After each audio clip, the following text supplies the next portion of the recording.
எல்லோருக்கும் வணக்கம். இன்னைக்கு நம்ம சேனல்ல எத பத்தி பார்க்க போறோம் அப்படின்னு பார்த்தீங்கன்னா, சித்ரா பௌர்ணமி அப்படின்னாவே அழகர் ஆத்துல இறங்குறாரு அப்படின்னு ஒரு நியூஸ் வந்து நம்ம தமிழ்நாடு முழுக்க பரவும்.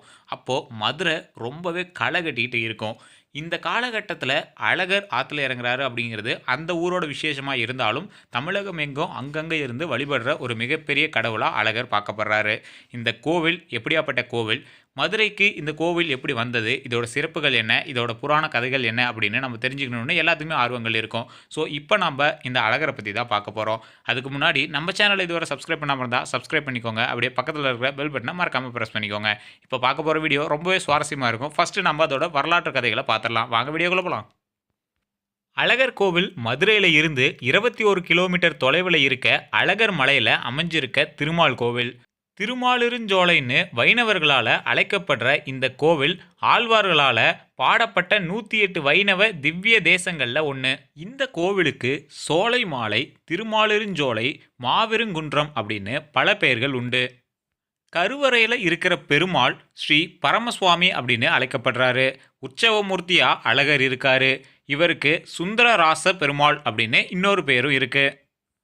பாண்டிய மன்னர்கள், விஜயநகர மன்னர்கள், மதுரை நாயக்க மன்னர்கள் இந்த கோவிலுக்கு பல திருப்பணிகள் செஞ்சிருக்காங்க. மூலவரோட கருவறை மேலே எழுதப்பட்டு இருக்கிற சோமசந்த விமானம் வட்ட வடிவத்தில் இருக்கு. ஆரியன் மண்டபத்து கொடுங்கைகள், இசைத்தூண்கள் இருக்கு. இசைத்தூணோட உச்சியில இருக்க சிங்கத்தோட வாயில வெளியே எடுக்க முடியாத சுழன்ற கல் ஒன்று அங்க அமைஞ்சிருக்கு. கல்யாண சுந்தரவள்ளி தாயாரோட சன்னதி ரொம்பவே கலைநயத்தோட இருக்கு. திருக்கல்யாண மண்டபத்தில் நரசிம்மர் அவதாரம், கிருஷ்ணன், கருடன், மன்மதன், ரதி, திரிவிக்ரமன், லக்ஷ்மி, வராகமூர்த்தி ஆகிய பெயர்கள் கொண்ட கல் தூண்களில் இருக்க சிற்பங்கள் எல்லாம் நாயக்கர் காலத்து படைப்புகளில் சிறந்த படைப்புகள். வசந்த மண்டபத்தில் ராமாயணம், மகாபாரதம் நிகழ்ச்சிகள் சித்தரிக்கிற அழகான ஓவியங்கள் இருக்குது. கோவிலோட காவல் தெய்வம் 18ஆம் படி கருப்பசாமி சன்னதியில் இருக்க கோபுரத்தில் உள்ள சிற்பம் ரொம்பவே அழகிய வேலைப்பாடுகளோட அமைஞ்சிருக்கு. ராஜகோபுரம் திருமலை மன்னரால ஆரம்பிக்கப்பட்டு முடிவு பெறாத நிலையில இருக்கு. சிதைந்த நிலையில காணப்படுற இந்த கோபுரம் அந்த சிற்ப கலை எல்லாமே அந்த சிற்பிகளோட உன்னத ஒளி வடிவத்தை வெளிக்காட்டுது. கோவிலை சுற்றி பல கோட்டைகள் அமைஞ்சிருக்கு. உள்கோட்டை, வெளிக்கோட்டை, அது மட்டும் இல்லாமல் இரண்ய கோட்டை, அழகாபுரி கோட்டை அப்படின்னு நிறைய கோட்டைகள் அங்கே அமைஞ்சிருக்கு. அழகர் மலை அடிவாரத்தில் சுமார் 2 கிலோமீட்டர் தூரத்தில் முருகனோட அறுபடை வீடுகளில் 6வது படை வீடான பழமுதிர்ச்சோலை முருகன் கோவில் அமைஞ்சிருக்கு. புராண அடிப்படையில் கள்ளழகர் மீனாட்சி அம்மனோட கூட பிறந்தவர் அப்படின்னு சொல்கிறாங்க. சித்திரை திருவிழா அப்போ கள்ளழகர் கோவிலில் இருந்து புறப்பட்டு மீனாட்சி திருக்கல்யாணத்துக்கு மதுரைக்கு வராரு. வைகை ஆறு வரைக்கும் வந்து அதுக்கப்புறம் வண்டியூர் போய் அழகர் மலைக்கிட்ட திரும்புகிறாரு. திருமலை மன்னர் காலத்துக்கு முன்னாடி சித்ரா பௌர்ணமி நாளில் அழகர் ஆற்றுல இறங்குற திருவிழா தேனூரில் நடந்துக்கிட்டு இருந்துச்சு. திருமலை நாயக்கர் காலத்தில் தான் கள்ளழகர் மதுரை வைகை ஆற்றுல எழுந்தருளை செஞ்சு மதுரை சித்திரை திருவிழாவை நடத்தினார். சித்திரை திருவிழா அப்போ கள்ளழகர் மதுரைக்கு வர்றதை எதிர் சேவை அப்படின்னு கொண்டாடுறாங்க. இதில் கள்ளழகர் ஆற்றுல இறங்குறது தான் முக்கிய விழாவாக கொண்டாடப்படுது. ஒவ்வொரு வருஷமும் ஆடி மாசத்துல வர்ற பௌர்ணமி தினத்துல நடக்கிற அழகர் கோவில் தேரோட்டம் புகழ் பெற்றது. சுதப முனிவர் அப்படிங்கிறவர் திருமாலிருஞ்சோலையில் இருக்க நூபரகங்கை அப்படிங்கிற சிலம்பாற்றில் குளிக்கிறப்போ அவர் முன்னாடி வந்து துர்வாசர் அப்படின்னு ஒருத்தர் இருக்காரு. அப்போது அந்த துர்வாசரை இவர் கவனிக்காமல் இவரோட வேலையை மட்டுமே பார்த்துட்டு இருந்தபோது அதை கண்டு கோபம் கொண்ட துர்வாசர் என்ன பண்ணுறாரு அப்படின்னா சுதப முனிவரை பார்த்து நீங்கள் வந்து தவளையாக போங்க அப்படின்னு சாபம் கொடுக்குறாரு. சுதப முனிவர் சாபம் நீங்குவதற்காக ரொம்ப காலமாகவே வைகை ஆற்றுல தவளையாக இருந்து ரொம்பவே தவம் செஞ்சிட்ருக்காரு. அவரோட கடுமையான தவத்துக்கு பலனா பெருமாளும் அவருக்கு சாப விமோச்சனம் தராரு. முனிவர் கண்டு வணங்கின அந்த உருவம்தான் வடமொழியில் சுந்தரபாஷிக அப்படின்னும் தமிழ் மொழியில் அழகர் மாலிருஞ்சோலை நம்பி அப்படின்னும் அழைக்கப்படுது. சில பாடல் வரிகள் மூலமோ சிலப்பதிகாரத்தில் வர வரிகள் மூலமாகவும் அழகர் கோவில் சிலப்பதிகாரத்திற்கு முன்னாடியே அழகர் கோவில் கட்டப்பட்டது அப்படிங்கிறது தெரிய வருது. அழகர் மலை அழகருக்கு வித்தியாசமாக தோசை நெய்வேத்தியம் செய்யப்படுது. அழகருக்காக அரிசி, உளுந்து, மிளகு, சீரகம், நெய் கலந்த சிறப்பு தோசை தயாரிக்கப்படுது. அழகர் பற்றி நிறைய புலவர்கள் நிறைய பாடல்கள் எழுதியிருக்காங்க.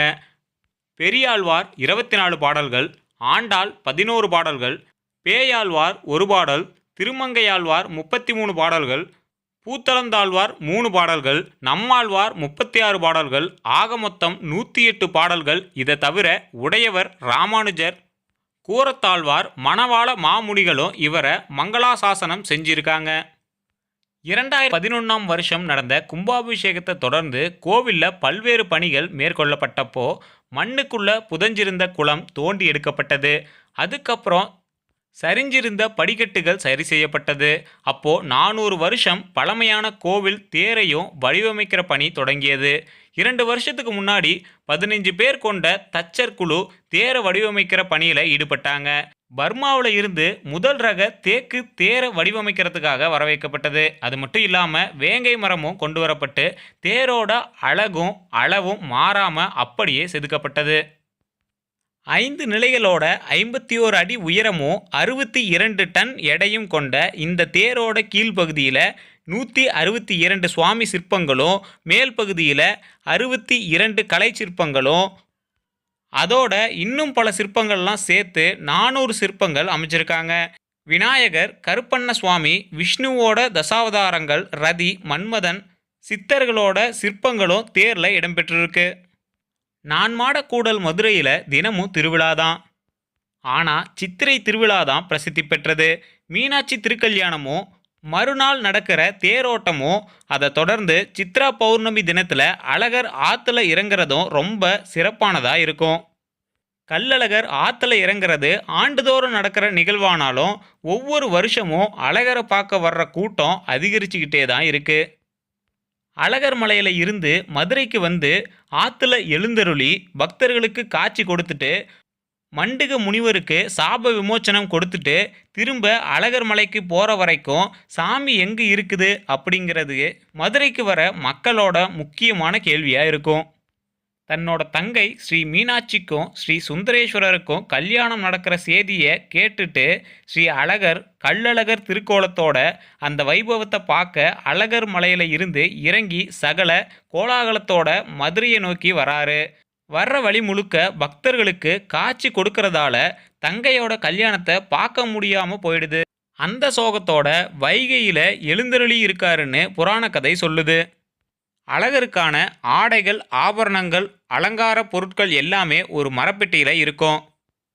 இந்த பெட்டிக்குள்ள சிவப்பு, வெள்ளை, மஞ்சள், ஊதான்னு பல வண்ணங்களில் பட்டுப்புடவைகள் இருக்கும். கோவிலோட தலைமை பட்டர் அந்த பெட்டிக்குள்ள கையை விட்டு ஏதாவது ஒரு புடவையை எடுப்பார்.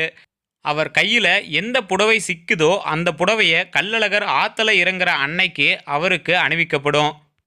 அழகர் எந்த புடவை கட்டி ஆற்றுல இறங்குறாரோ அதுக்கேற்ற மாதிரி அந்த வருஷத்தோட நல்லது கெட்டது நடக்குங்கிறது பக்தர்களோட நம்பிக்கையாக இன்றைய காலகட்டம் வரைக்கும் இருக்குது. பச்சை பட்டு கட்டி வந்தால் நாடு செழிப்பாக இருக்கும். சிவப்பு பட்டு கட்டி வந்தால் போதுமான வெளிச்சமும் இருக்காது, நாட்டில் அமைதியும் இருக்காதாம், பேரழிவும் ஏற்படும் அப்படின்னு சொல்கிறாங்க. வெள்ளை, ஊதா போன்ற பட்டுகள் கட்டி வந்தால் நாடு சமநிலையில் இருக்கும், அதாவது இடைப்பட்ட நிலையில் இருக்கும் அப்படின்னு சொல்கிறாங்க. மஞ்சள் பட்டு கட்டி வந்தால் அந்த வருஷம் மங்களகரமாக இருக்கும் அப்படின்னு பக்தர்களோட நம்பிக்கை இருக்குது. இதனாலேயே அந்த கூட்டம் எல்லாமே அழகர் எந்த உடையில் வராரு அப்படின்னு ரொம்பவே ஆவலாக எதிர்பார்த்து காத்துட்ருப்பாங்க.